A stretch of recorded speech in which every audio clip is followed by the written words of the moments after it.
이것이 이렇게 중요한 정치나 신중함을 강조한 결과가 바로 이분이 이렇게 이제 그런 측면에서 현실적 성격이 있다라고 보고 있고요. 그 다음에 이번 뭐 투키디데스 봤었죠? 투키디데스는 펠로폰네소스 전쟁을 통해서요. 두려움이 이렇게 이제 이 심리적 두려움이 뭘 유발한다고요? 전쟁을 유발합니다. 그럼 두려움은 어디로부터 시작된다고요? 바로 무정부 상태죠. 이렇게 무정부 상태라는 얘기는 누구도 내 자신의 생명을 보여줄 수 없는 상태. 이렇게 이제 이 상태에서는 끊임없는 두려움 속에 있죠. 이렇게 그 마치 홉스의 그 두려움과 좀 일치해 보입니다. 이렇게 이제 홉스가 느끼는 공포감을 이 사람도 느끼고 있던 것이죠. 이렇게 이제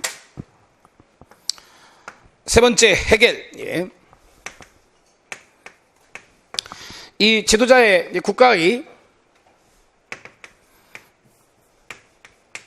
국가의 가장 중요한 덕목은 생존이다. 이렇게 얘기를 했었고, 그렇게. 그래서 이제 국가 중심적 세계관, 철학을 갖다 강조했다고 해서 해결을요. 어디로 보고 있다고요? 현실주의로 보고 있고, 이렇게 이제. 로크, 아까 얘기했었죠. 로크는 어디 계열이라고요? 자유주의적 계열이라고 했습니다. 이렇게, 예. 정답은 4번이고요. 예. 11번. 전통적 현실주의 방법론에 대한 설명을 틀린 거 되겠습니다. 역시 이것도 이제 출제가 좀 된 적이 있는 문제인데, 연구 방법론이죠. 이렇게, 예.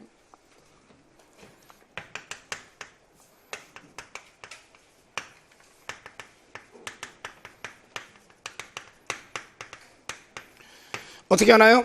어떻게 하냐면, 구체적 사실.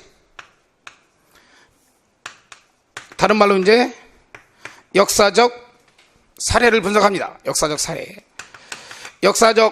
사례를 갖다가 연구자의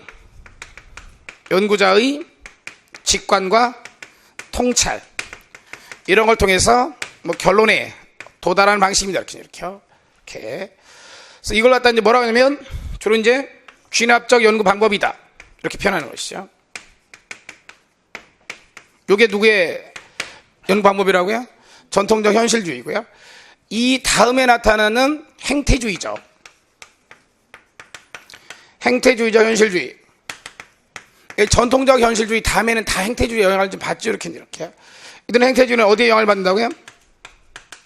실증주의 영향을 받죠. 이렇게. 그래서요, 과학적 연구 방법을 동원하죠. 이렇게. 연구의 핵심은요, 입증, 증명을 통해서 뭐 해야 된다고요? 이제 결론을, 즉 가설을 갖다 입증하도록 합니다. 이렇게. 그래서 얘네들은 뭐라고 한다고요? 연역적 연구 방법이다. 가설을 설정한 다음에 입증하는 방식을 쓰기 때문에 이런 표현을 쓴다. 이렇게. 연역적 연구 방법이다. 뭐 이렇게 얘기를 합니다. 이렇게.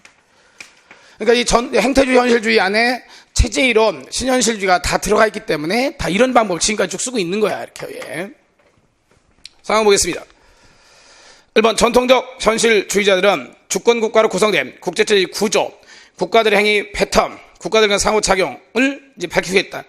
근데 결론적으로 이제 이 국제체제의 구조라든지 국가들 행위 패턴이라든지 국가 간의 상호작용의 원인을 어디서 찾는다고요? 국가 내부위원회에서 이제 설명합니다. 체제국 구조고 다 어디를 통해서 나타난다고요? 국가 내부위원, 즉 변치 않는 상수인 인간성을 가지고 이제 설명을 해줘. 이렇게 이제. 그러니까 국제체제의 구조를 전통적 현실에 몰랐던 거 아니라고 이렇게 이제 알았는데 강조하지 않은 것이라고 이렇게. 이번 모겐스는 정치란 인간성의 뿌리를 두고 있는 객관적인 법칙, 아까 얘기했었죠. 두 가지 얘기했었고요.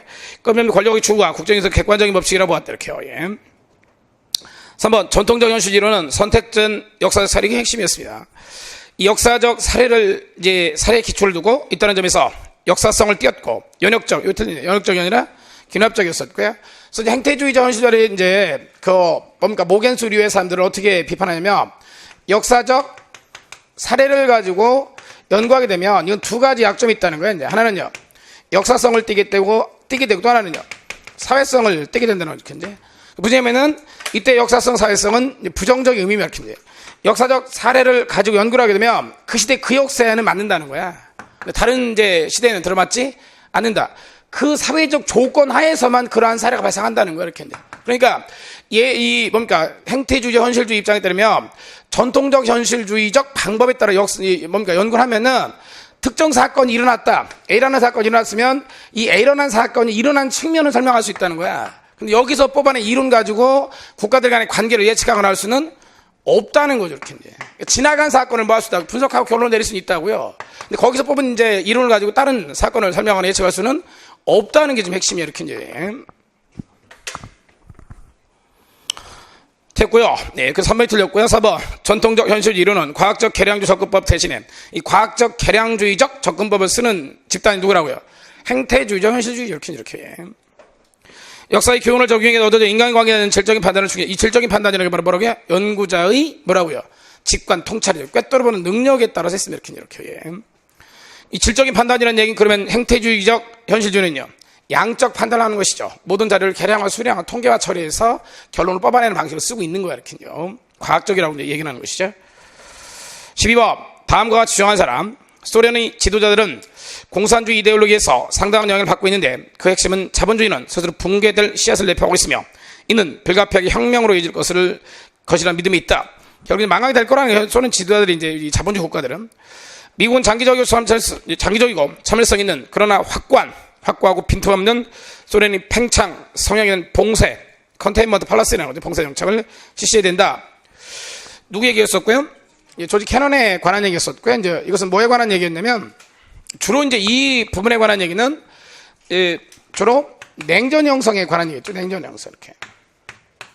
냉전 형성에 관해서 조지 캐넌은 뭐라고 얘기한다고요?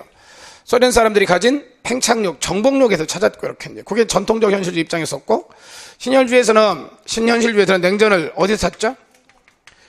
신현실주의는 양극 구조에서 찾죠. 이렇게요.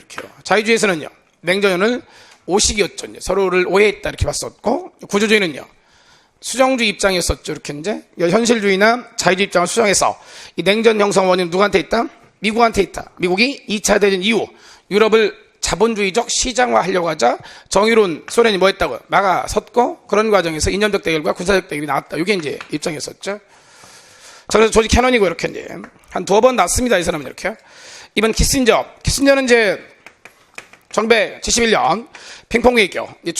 중국과 미국 간의 관계를 개선하는 역할을 했었고 전통적 현실주의를 불리고 있었고 이제 이 사람은 소위 이제 책임윤리라는 표현을 좀 썼어요. 책임윤리. 국가의 생존을 위해서라면요 도덕적 무시할 수 있어야 된다는 그렇게 이제 더 큰 이익을 위해서는 작은 잘못은 저지를 수 있다는 입장이죠. 그러니까 국가 생존을 위해서는요 도덕 위반도 가능하다를 이제 책임 윤리라는 표현을 쓴 거예요. 이렇게. 그러니까 국가를 위해서는 뭐든지 할 수 있다. 이런 기본적인 개념인 것이죠. 그다음에 칸 아까 전에 봤었고 이렇게 이제 폴 케네디는 이제 뭐 얘기했던 사람이었었고요. 처음에 나올 만한 인물은 아닌데 강대국의 흥망성쇠를 얘기했던 사람이었었고 강대국 흥망성쇠의 원인은 뭐라고요? 과도한 자국의 경제력을 넘어서는 과도한 군사적 개입 이렇게 과도한 군사적 개입을 예를 들었었죠.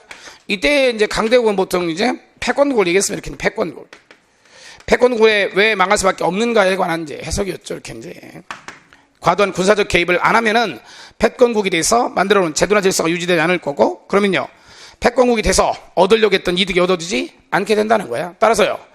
전 세계 국가들을 갖다가 자기가 만든 질서 제도를 따르도록 뭐 해야 된다고요? 군사적으로 강제를 해야 돼. 이렇게. 그러다 보니까 군사적 비용을 많이 쓰게 되고 그 군사적 비용을 쓰지 않는 이등 국가로부터 힘의 격차를 갖다가 허용할 수밖에 없게 되는 것이죠. 이렇게 이제. 정답은 1번이었었고 이렇게요. 다음 페이지 모겐수 이렇게 약간 이제 봤던 내용인데 보겠습니다. 모겐수는 유럽의 위기 및 전쟁과 관련된 자신의 개인적 체험을 결합하여 모겐수는 유태인이었었고요. 폴란드에 거주했었죠. 그래서 이제 히틀러의 학살을 피해서 유럽에서 미국으로 도망온 거야. 그게 바로 이제 유럽의 위기 및 전쟁이고 개인적 체험이죠. 이렇게. 그러니까 이 게르만한테 이렇게 유태인들이 학살을 당할 수밖에 없었던 그리고 이제 유태인이었던 자신의 개인적 체험을 결합해서 미국이 당시 외교 정책을 비판하면서 권력과 이익 개념을 중심으로 국제정치 현상을 설명했다. 결국 그러니까 유태인이 학살당하고 이렇게 피해를 입었던 이유는 뭐 때문에 있다고요? 그러니까 유태인을 보호할 뭐가 없었고요. 국가가 없었고 그다음에 이제 국가도요. 폴란드가 당하는 거 보니까요. 강력한 군사적으로 뒷받침되지 않으면 국가는 뭐 한다고요? 망한다고요. 국가가 망한다는 얘기는 그 안에 있던 누가요? 민족이 다 박살나는 거라고요. 따라서 국가는 뭘 구축해야 된다?